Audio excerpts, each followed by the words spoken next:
This is so cool. I used to dream about something like this when I was a kid. Because all summer long, I spent behind some farmer's baler for $5 an hour. Which, hey, that was pretty good back then. Whereas this machine stacks the bales by itself, the balers that I was behind used old manual labor. It wasn't a bad job. You know, every farmer had their own way of getting the bale stacked on the rack. You know, some had the bale going down the middle and then 4 and 4. Some had 4 and 4 and 1 and then 4 and 4 and 1. And then you had the ones that wanted the 2, 1, but the other two, it was confusing. But if you put it the way that the farmer wanted, then everything was good. There was a group of us, and we would usually trade jobs, right? One day I would be on the rack, the next day we'd be in the mow. And the mow is the barn, basically.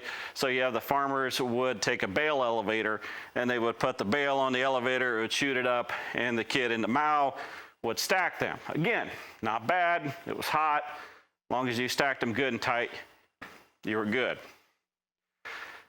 Our group got called into bail for a guy. Now, he lived a ways away from our usual area, but you know, that was no big deal. We didn't think anything of it. My buddy and I, we were on the rack, and the other two, they were brothers. They went into the mow. You didn't see them all day, right? You just did your own thing. Now, at the end of that day, the farmer was driving us home, and he said, oh, the mother of the brothers, they came to pick him up. And we thought that was kind of weird, but we didn't think much of it. You see, back then we didn't have cell phones. We couldn't text each other. We didn't even talk to the brothers because they lived in the next township, which was a long-distance phone call. And a long-distance phone call was a big no-no back in the day. It cost money, so you never talked to them. The next day, the farmer comes and picks me and my buddy up. The brothers aren't there. And we're like, okay, aren't you going to pick up the brothers? I was like, no, they aren't coming today. That stunk because what that meant is one of us was on the rack, one of us was in the mow. So we've doubled our workload, right?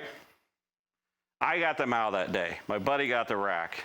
So I go to the mow, in comes the first rack, and the farmer is putting the bales one right after another, which is too much. It was more than you could handle. And I'm waving out the window, slow down, slow down. He didn't care. He's a grumpy old guy. Did that all day. He just worked the living crud out of me. It was more than I could handle. And at the end of the day, he's like, okay, we're going to settle up. My hours were like half of what they should have been. I'm like, no, I started at whatever time. He's like, yeah, but you didn't do anything for a half hour in between loads. I was like, no, that's not how this works. But of course, you're a kid, and this guy is a farmer, and he's the boss, right? Yeah, he didn't pay me for the half hour in between loads. Even though I was at the job, he didn't pay me for that time. So I get home, I get the long distance phone call going. I said, hey, where were you guys today? He's like, that guy didn't pay us for a half hour, but we weren't there. I'm not going to go back. So yeah, I don't know how that farmer ever finished baling his fields. I don't care. I'm tempted to say his name because I'm still ticked off about it. Not only did he work the heck out of us, but he only paid us for half the time. Let that be a lesson. Kids hold grudges. I'll never forget that. Forget what we were talking about over here, but yeah, you know, maybe that farmer should have got one of these things instead of being mean to kids. Aerial applicators. Agriculture's daredevils. Every summer, these Top Gun pesticide slingers catch the attention of all rural communities. It's not just lack of rain that's hard on farmers. Sometimes too much rain can be just as bad. When it rains more than the tile can drain out, you get ponding. If the ponds are there long enough, your crops could get killed. Could get killed or worse. But it's when these stupid sky carp come in, oh man, that's like rubbing salt in the wound. This week's Machinery Pick of the Week is presented by John Deere. Always love when we have our urban friends out to the farm, especially on a clear night. Sometimes it's the first time they've ever seen a truly starry sky. And they get all excited. They're all like, oh, look, a falling star. you almost hate to tell them that it's actually an airplane. It is mesmerizing, though. Those nights are absolutely incredible. And it's even better when the John Deere is calling it a night in the foreground. Look at this stupid squirrel. Lori Weaver sent in this picture. She shot it out of her kitchen window with a Canon Rebel. Lori, you should have shot it with a .22. I mean, what does this squirrel think he's doing? Did his buddies dare him to go mess with this hawk? Is he looking for his nuts? I've never understood why people like squirrels. People actually feed them, like on purpose. Think about this. If you set up a rat feeder in your backyard, everybody would make fun of you. You would be the weirdo that feeds rats. But oh no, put a widow bushy tail on a rat and all of a sudden, he's this cute squirrel. People brag about it. They're like, oh, we've got this beautiful backyard and the squirrels just love it. We even have an albino one. He's running around, he's a whited albino one. How come squirrels got a pass? Rats, bad. Mice, bad. Nutria, bad. But oh no, somewhere, somebody decided that squirrels were the chosen rodent and shall be accepted and fed in suburban backyards. It's a squirrel sound. This is actually one of my favorite Aesop fables. A hawk was atop of a tree hunting when a curious squirrel approached him. "What are you doing, Mr. Hawk?" "Oh, I'm hunting for my supper, Mr. Squirrel." An intrigued squirrel got closer. "Do you see anything you would like for supper?" The hawk said yes, and skewered the stupid rodent with his razor-sharp talons. Moral of the story, stop feeding stupid squirrels. Chick-fil-A does make a mean chicken sandwich, and when you want one, you want one. This is Brooks Shanklin, rolling his old 1952 Farmall down the old mean streets of Peoria, Illinois. Forget your Lamborghinis or your Bugattis. If you want to turn heads, you got to get yourself some old iron. Told you it wouldn't taste good. You get it? A toad? Because it's actually a toad. It's not a frog. Every puppy is all like in a toad's junk until they realize a toad tastes like a car battery.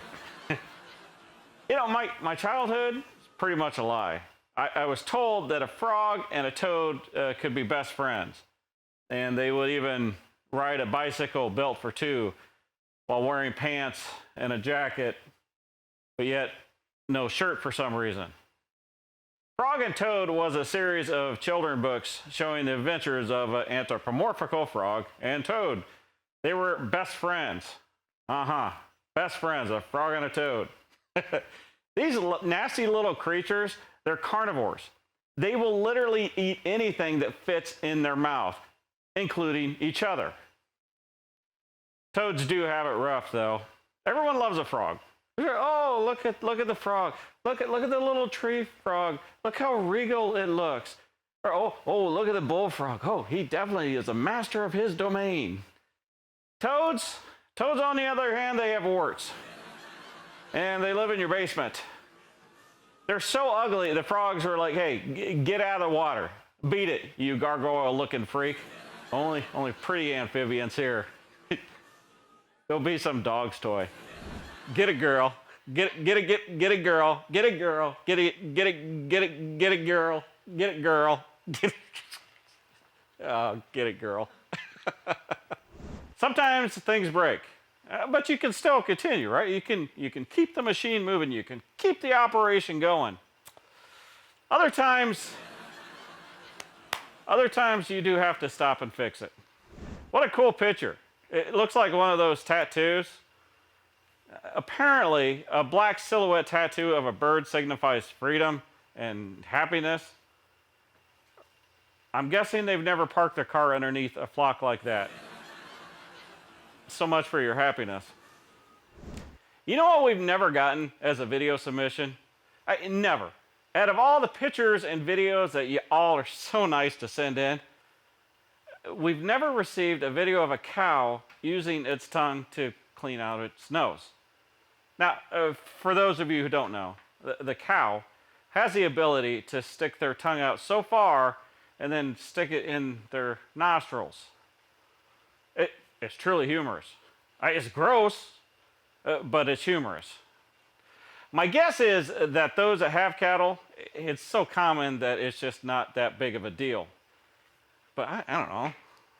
I want these videos. I mean, so please, can you take your cameras and turn them sideways so we don't have to blur out the sides and film these bovine nose pickers, please. Until then, we have this. I don't know what's going on here, but I would put this cow up against that owl from the Tootsie Pop commercials any day. One, two, three. And he bites it. It's cheating, little owl. Cheating.